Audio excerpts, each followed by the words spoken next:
back for more. Yeah, man. So, hey guys, this is the C&D channel. I'm Chris, this is Dave, and this is MMA for You.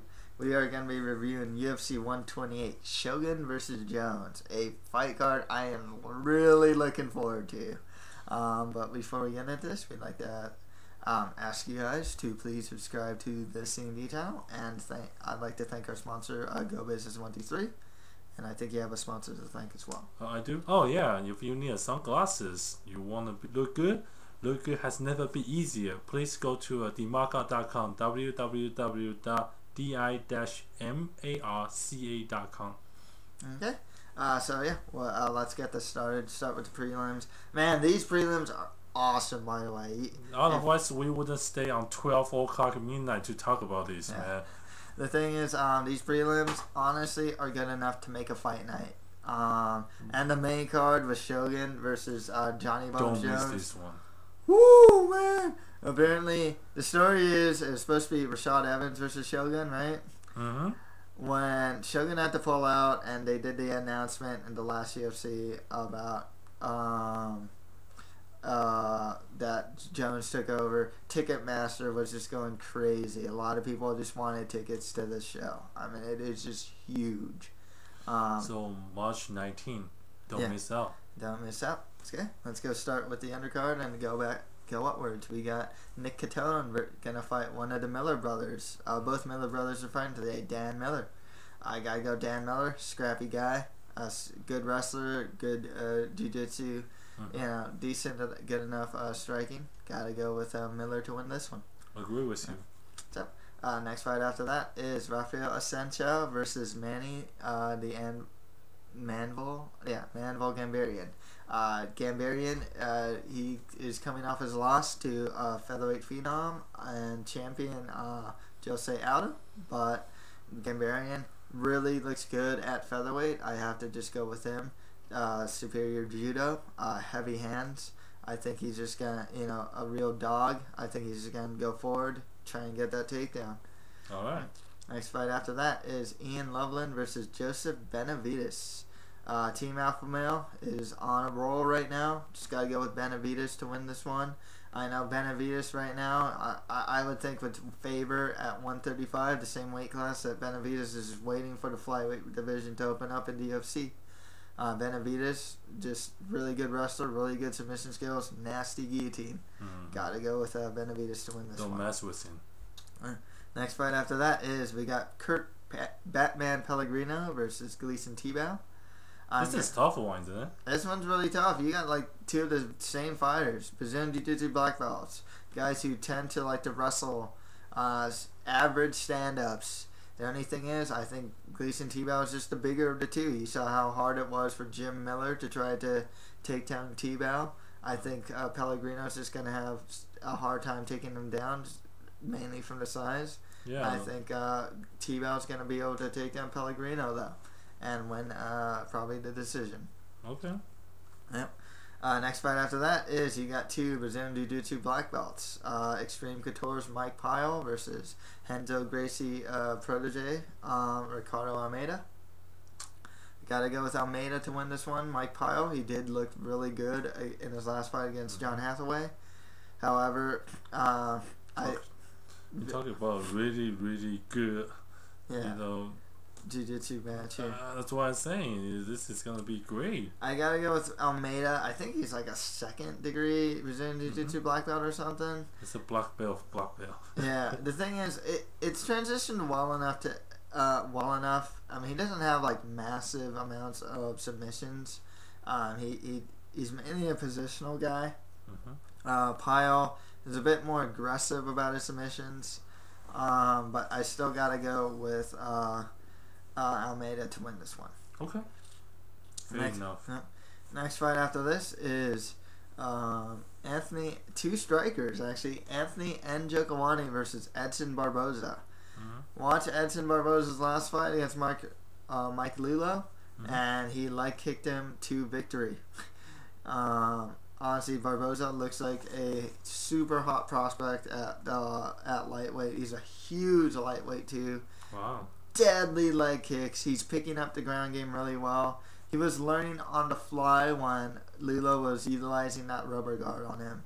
He didn't practice it in the gym, kept his composure, managed to get out of all the rubber guard submission attempts from rubber guard.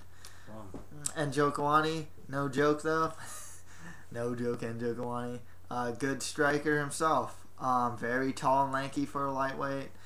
Gonna be a very cool striking battle here, but I gotta go with Barboza. I like the sale. Jiu-jitsu for jiu-jitsu. Striker for striker. Yeah. Wow. And finally in the main card, we got the returning Luis Cane versus Carlos Vamola.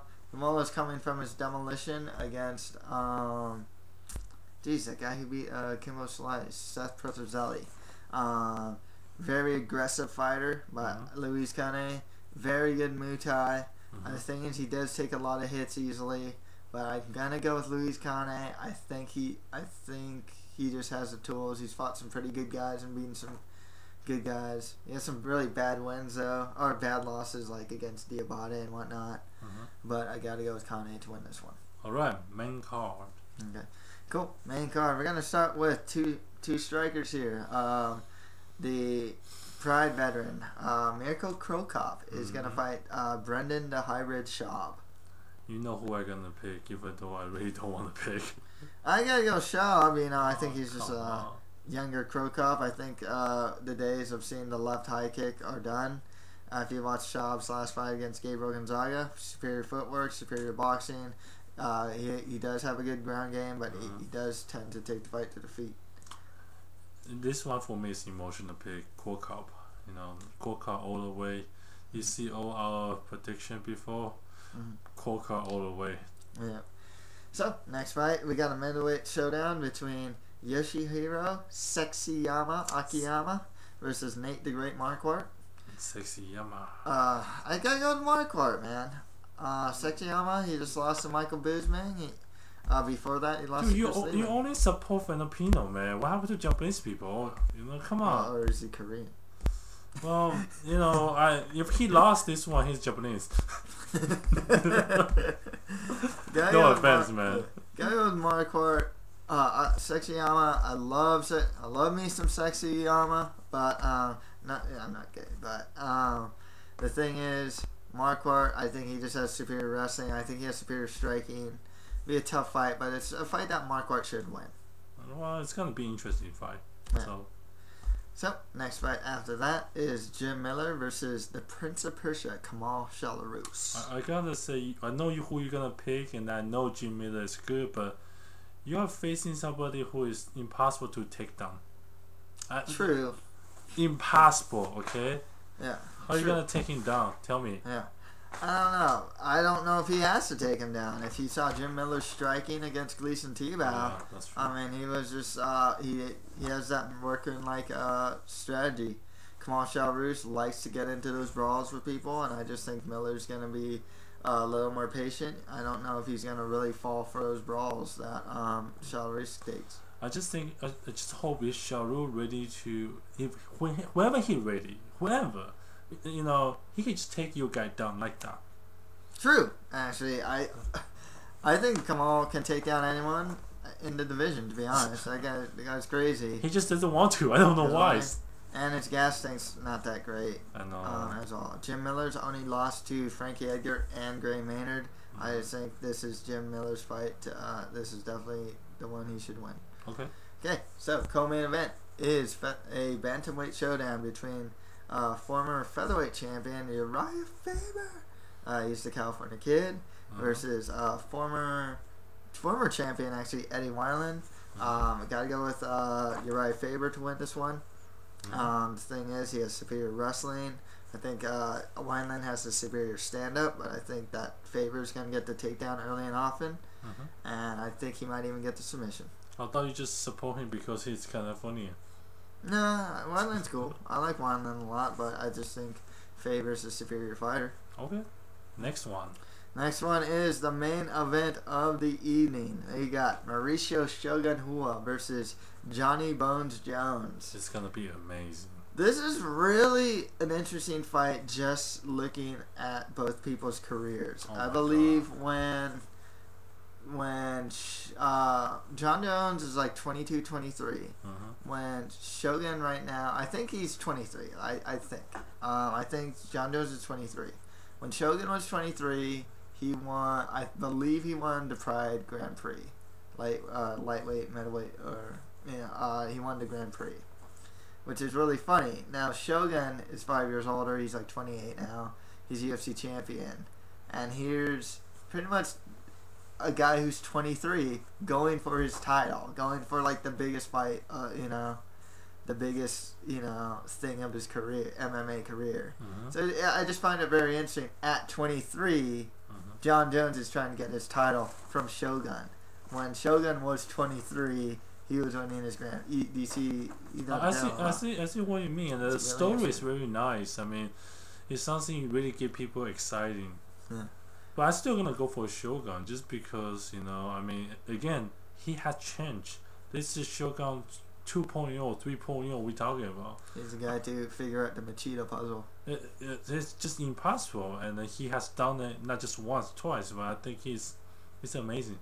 Yeah, Shogun is a really good pick here. I think he's actually an underdog here. I gotta go John Jones just with superior wrestling. With his length and reach. Here's the thing that gets crazy. Jones takes the fight to the ground. Shogun is great at scrambling back to his feet. He actually doesn't. He has a great jiu-jitsu pedigree and his good leg locks. However, he actually doesn't have a lot of submission wins under his belt in MMA, except that one against Randleman. But the thing is, when he gets taken down, Shogun does get back to his feet really well. He has superior. I do believe he has a severe stand-up. Whereas Jones has the physical gifts of having the long limbs. So Shogun has to really get in there. That's the thing. Shogun's really aggressive.